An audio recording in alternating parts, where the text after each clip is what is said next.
Hi everyone, Petrik here. In today's video, I'll be talking about all the books that I finished in the month of February. And in this month, I managed to finish 6 novels. That is not bad at all in my opinion, because I forgot that February is actually a shorter month. But I want to repeat something that I mentioned in my March TBR video here.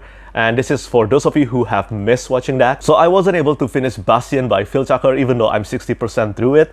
And also I couldn't even start reading Iron Prince by Bryce O'Connor and Luke Milenko. And I want to make it clear here that this is not because they were a bad book.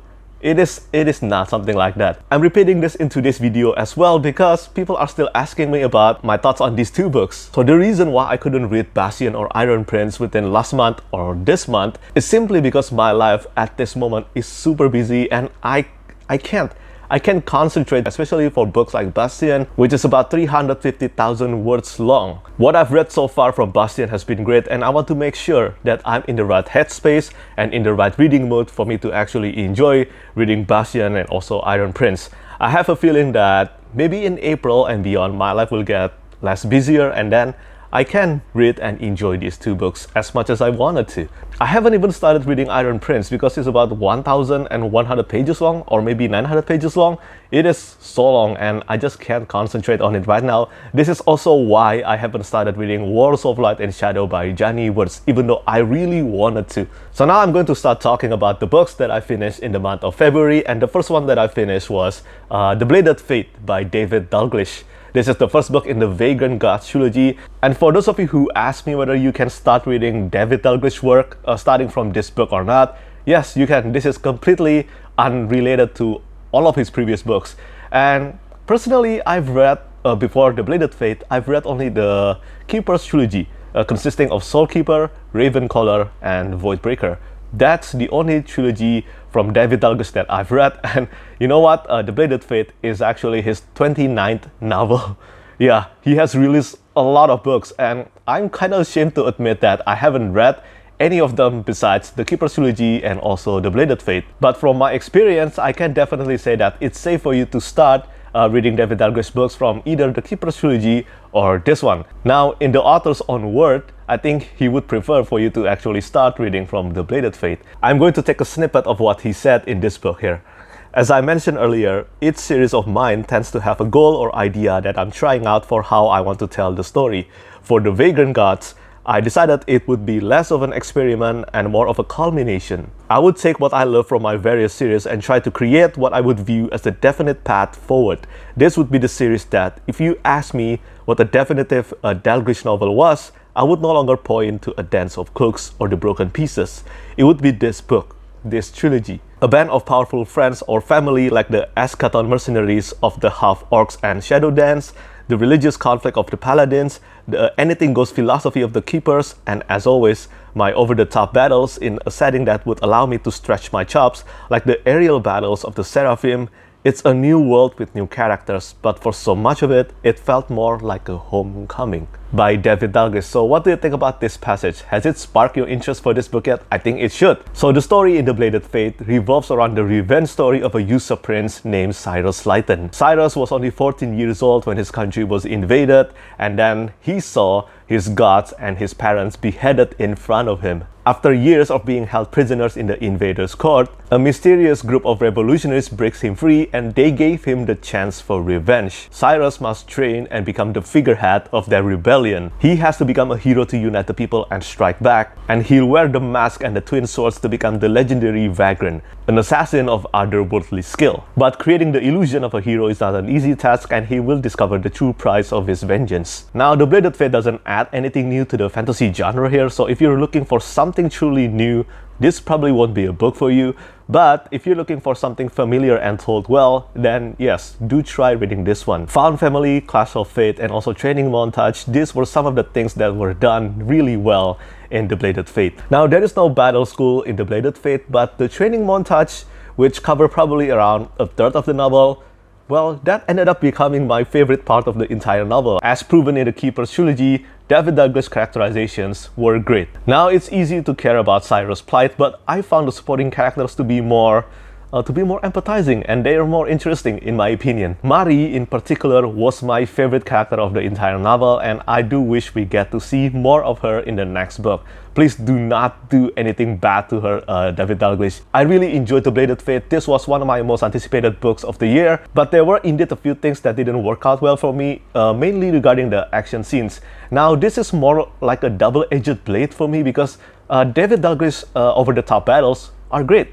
Yeah, they were wonderful and they were vivid, they were easy to follow, but at the same time, I think there were too many. There were too many battle scenes in this book, especially considering that this is still the first book of a trilogy. I definitely, as a reader, prefer more characterizations and interactions between characters, and also world building that would make me feel invested in the world and characters more first before we focus on the actions and battles. But now that the characters and also some part of the world building have been established, I think the next book will be better than this one.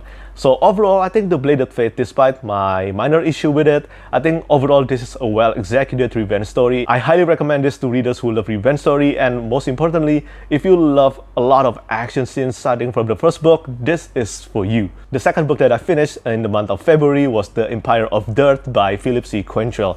This is the second book in the 9 books Echo Saga series, and it's frankly incredible how fun reading this book was. And just as a reminder, although the Echo Saga is a 9 books long epic fantasy series, this doesn't feel intimidating to me because this is a 9-book series divided into 3 trilogies. So The Empire of Dirt is technically the middle book of the first arc of the entire series, and it doesn't have any middle book syndrome. It is better in almost every aspect compared to its predecessor, Rise of the Ranger. The story in Empire of Dirt continues from where Rise of the Ranger ended. War continues to ravage Ilion, and our main characters will have to fight, survive, and rekindle the light of hope in the presence of overwhelming darkness. There were several reasons why I think The Empire of Dirt is better than Rise of the Ranger. First, there was no dull moment in Empire of Dirt. I did mention in my Rise of the Ranger review that the first 40% of the book of Rise of the Ranger felt a bit rough in several sections, and I think that section was also necessary because the author needed that section to establish the characters, because there are a lot of POV characters here, more than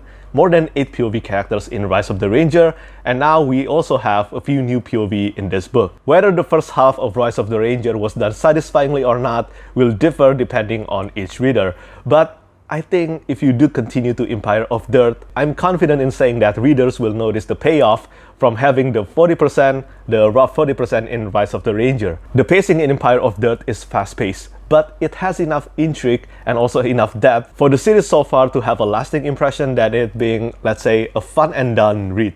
Also, I find it really refreshing to read an epic fantasy series consisting of mostly characters that are above 30 years old. Now, I don't mind reading younger characters. I read a lot of epic fantasy revolving around younger characters, but even in adult fantasy, it's not often we get to read an epic fantasy series where almost all the main characters, even the supporting characters actually, are characters above 30 years old. And speaking of characters, the second reason why I think Empire of Dirt is better than Rise of the Ranger is influenced deeply by the development of the cast of characters. Seeing Asher's budding friendship with Phelan, Nathaniel, and Reyna from the first book was great already, but I enjoyed the book even further after Asher got to meet the people that he befriended during his decades of adventures. Remember that Asher at this book is 50 years old. So he already has a lot of adventures before even the event in Rise of the Ranger begins. Doran Heavybelly is a dwarf introduced for the first time within this book, and my god, he is such a fun character. He is pure entertainment. Philip C. Quaintrell didn't just develop the returning main characters, but also develop the new characters for them to have a lasting impact. Like for example, the character in the cover art, Torrent, Son of None, or the White Owl. The action scenes in this chapter were so bloody and exhilarating. The arid lands is one of the main setting in the narrative, and his role, Torrent's role in the story, is so crucial. His battles against the Arakash were incredibly well written, and I really enjoyed finding out how his story and Asher's gang intertwine with each other, even though they were in different parts of Verda for the majority of the story. And then there is of course Galanor and Gideon Thorn. Look here, I have really enjoyed reading Galanor and Gideon Thorn's story in the first book, but I fully didn't expect that they, especially Gideon Thorn, would become my favorite character in the novel so far. The third and biggest reason why I love Empire of Dirt more than Rise of the Ranger is because of Galanor and Gideon Thorne's complicated friendship, and most of all Gideon Thorne's chapters. Their friendship felt so genuine and powerful, and I love the themes of redemption and the willingness to do good that were displayed in their chapters. And a few more things. There were dragon, and then there were Dragorn, which is a dragon rider in this book, and then more dragons. Dragons and dragon rider is a common thing in fantasy, especially in classic fantasy, and I think it is rightfully deserved. This will never get old. Never. The feeling of riding a dragon for the first time, or flying or plummeting from the sky at an unbelievable speed like a stone being discarded from the sky, always felt so exciting. Then there is also the super wonderful relationship between human, elves, and dragons. They just felt so powerful to it when it's done well, and it's really done well in Empire of Dirt. And it wasn't only Galanor and Gideon Thorne's friendship. There is also the friendship between Gideon and Ilargo, but I will leave that for you to find out for yourself. Lastly, before I move on to the next book, even though I always recommend this series so far, to those of you who love reading classic fantasy with a modern voice, I think there is still a lot of things, a lot of refreshing and new things to find here. For example, in the world building and lore that were expanded even further in this book, there were some surprising things that I totally didn't predict, even though I should have predicted them. And after those, this series just became more intriguing to me, and I cannot wait to read Relic of the Gods within this month. So overall, Empire of Dirt is a much needed step up from Rise of the Ranger, and I'm quite confident in putting my faith in Philip C. Quaintrell just from reading the 2 books in the Echo Saga so far. Looking forward to reading the next book as soon as possible. Then the third book that I finished is The Girl in the Tower by Katherine Arden. This is the second book in the Winter Night trilogy. Now this is a different kind of book from the first book, The Bear and the Nightingale. The Bear and the Nightingale is mostly Vasya's coming of age story.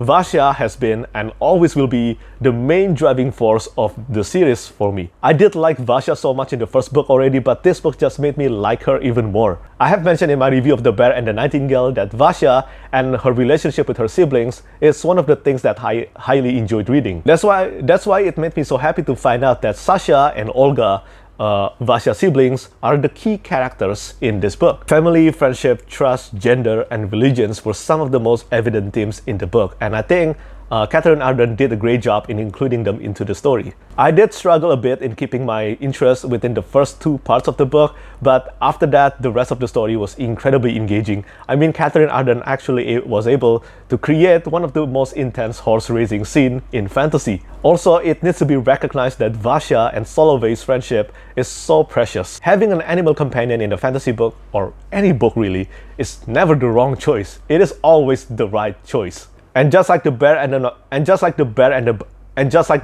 Nightingale, this is another very atmospheric reading experience. The multiple nicknames that the characters have also didn't bother me anymore. I don't know whether this is because I'm used to it by now, or maybe because there weren't too many characters compared to the first book here. So overall, I had a great time reading The Girl in the Tower. This is a short book. It's less than 400 pages long. The only reason why The Girl in the Tower didn't receive a 5 out of 5 stars rating from me is because at this moment, the series so far still lacked the emotional impact that I needed for it to be a 5 stars reading experience. I think this is because the only character in the series I care about most is Vasya. As for the supporting characters, I think I cared about them, but not too much. I'm fully invested only in Vasya and her sibling. If the other supporting characters can earn my emotional investment in the third and final book of the trilogy, The Winter of the Witch, which I'm going to read within this month as well, I think Winter of the Witch will definitely become my favorite book of the entire trilogy. And then the fourth novel that I finished within February was Hyperion, the first book in the Hyperion Cantos by Dan Simmons. This was also my 600th written reviews on Goodreads. Yeah, that is incredible. It is amazing. I can't believe that I wrote 600 reviews already on Goodreads. So for Hyperion, this is a classic sci-fi novel that has been on my radar for so many years. And I knew nothing about it except there's this creature called the Shrike, and that a lot of people really loved this book and this series. As many reviewers have stated, Hyperion is essentially the Canterbury Tales in space. It's basically 7 novellas in one novel, and this will definitely be a hit or miss for readers, especially because this is, as I said, this is essentially a collection of novellas in one book. It did take me some time to get used to the narrative structure. My degree of likeness with each story definitely differs, but I really love how almost every tale gave utterly important revelations regarding Hyperion and this creature called the Shrike. So I'm going to mention my brief thoughts about each tale in this book. The first one is the priest tale. This is the tale about Father Hoyt and mostly Father Dure. And also, this tale is told in a diary format. The priest tale is the first story told by the pilgrims embarking upon Hyperion. And I think the ending of the priest tale could easily become the make or break moment for the reader, for the first time reader to this book. The diary format took me some time to get used to, and as I said, I didn't know anything about this book at all. And I wondered, where is this story going? What is the purpose of this tale? And by the end of the priest tale, I was completely shocked. What happened to the priest was insanely terrifying and impactful. And just from reading this first tale, I knew immediately that this will be a bleak tale. And we get to find that the Shrike is not the only creature to be feared within Hyperion. There is more. I love this one, and I consider the priest tale as my third favorite tale in the entire novel. And then the second tale is the soldier's tale. I didn't enjoy this one as much as I enjoyed the priest tale. The soldier's tale is about Kassad's fight against the Ousters and the important reasons why he wants to go to Hyperion. Overall, although I did not enjoy this one as much as the priest tale, but seeing glimpses of what the Shrike is capable of was totally mesmerizing. By this stage of the book, I already thought that the Shrike is one of the most terrifying creatures in science fiction. And reading the book further just proved that notion even more. So this one is my fourth favorite tale in the entire novel. And then the third tale in the Hyperion is the Poet's Tale. I really love the Poet's Tale. This is my second favorite tale in the entire novel. Martin Silenus is a great POV character, and reading the depiction of writing, art, and what it means to be a writer and author was so profound. Out of all the tales in Hyperion, this was the one that made me highlight so many passages. Dan Simmons successfully put a lot of thought-provoking passages into this tale, and it was never a hindrance to the pacing. The revelations about the Shrike in this tale were so mind-blowing to me. And I can't wait to find out whether this is true or not. So yes, the Poet's Tale is my second favorite tale of the entire book. And then my utmost favorite is the next one, the Scholar's Tale. The fourth tale is the Scholar's Tale, and this is my favorite tale in the entire book. This is quite likely the most different tale compared to the other stories, but you know what? By putting the extraordinary in ordinary lives, Dan Simmons effectively made this tale the most heartbreaking and powerful to read. I read this long chapter within one sitting. I just couldn't put it down. It was so good. Family and parenthood are the key themes of this tale, and I think a lot of you will definitely enjoy this one if you haven't read this book. The depiction on the gradual sadness caused by the unstoppable passage of time was just incredible. It is a poignant tale, it is one that will make you sit and think, and it's one that I think will stick with you. It's so worth your time, and it definitely will be sticking with me for quite a while. And then we have the detective and also the consul's tale. Unfortunately, the last two novellas are my least favorite novellas, especially the last one. I just couldn't connect with any of them. I didn't find any of them compelling, and also they didn't offer any huge revelations regarding Hyperion and the Shrike. Not as much as I wanted to do anyway, and also I think the ending of this book was very abrupt and anticlimactic. Maybe this is one big book divided into two parts. Do let me know whether this is true or not. But you know what? Overall, I think Hyperion is a great start to a quartet. And even though I didn't like the last two novellas, I think Dan Simmons has definitely showed that he's very versatile in his storytelling style, and I am definitely looking forward to reading The Fall of Hyperion probably next month. And then the last two books that I finished in the month of February, this is the Rise of Empire Omnibus. So the last two books is Nifron Rising and also the Emerald Storm. These are the third and fourth book in the Valyria Revelation series, and this is a second read for me. I gave both Nifron Rising and also the Emerald Storm, both of them, a 4 stars on my first read. So they were already great to begin with. But on my second read, I gave an upgrade to Nifron Rising, the third book. So on my second read, I think Nifron Rising is a better book compared to the Emerald Storm, and this is only because there were a lot of ship and seafaring moments in the Emerald Storm, and I don't think they were done really well here. There was actually one chapter in the Emerald Storm where it felt so boring. It was so long, and even though it involved a lot of actions, but I was actually bored with it. But after we moved past the seafaring section, the Emerald Storm became such a great read. If this is your first time reading through the Valyria Revelations and you found yourself disappointed with Depth of Swords just like I did on my first read, I think Rise of Empire will be where you start to feel emotionally invested in the characters and the storyline, especially regarding Hadrian and the female characters Arista, Modena, and the new characters Amelia. It was stunning how much character development were given to these characters, especially for the female characters. On my first read of this omnibus, I genuinely thought that The female characters were superiorly written compared to Roy's. Their POV chapters and development since their first appearance was just so incredible.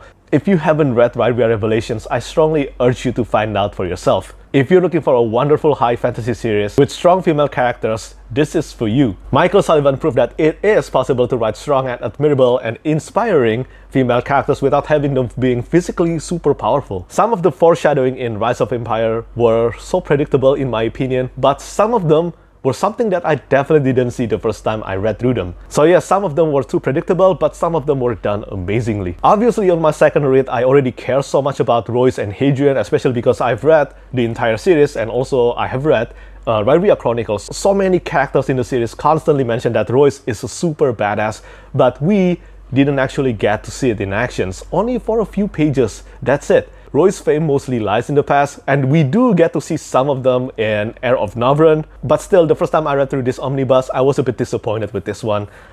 But again, obviously on reread, this doesn't matter. I really enjoyed this reread experience. And I am, without a doubt, looking forward to reading the Heir of Navran again, because Heir of Navran is my favorite omnibus. Both Wintertide and Persepolis, the last two books in the Right We Are Revelations, are still my favorite books by Michael J. Sullivan. So that's all the novels that I finished in the month of February, and for the manga series, I managed to finish 16 volumes of the 20th Century Boys. This is a second read for me after a decade of not reading the 20th Century Boys. I really love this manga series, and this reread just proved it again. So I did mention that I will be talking in detail about this manga series with Sarah from Sarah Reads. So at this moment, I'm just waiting for her to finish more volumes. I think she's about done with the volume number 5, if I'm not mistaken. So we will be talking about the first 5 volumes of the 20th Century Boys on this channel really soon. So my overall thought on this reread, one of the best manga series of all time for me. This was already true on my first read, and this second read just proved it even more. And my book of the month for first read in the month of February goes to Empire of Dirt by Philip C. Quaintrell. Do let me know your thoughts on my February wrap-up, and well, let me know how many books you finished in the month of February and which one is your favorite. As always, thank you so much for watching, and thank you for your support. Bye bye.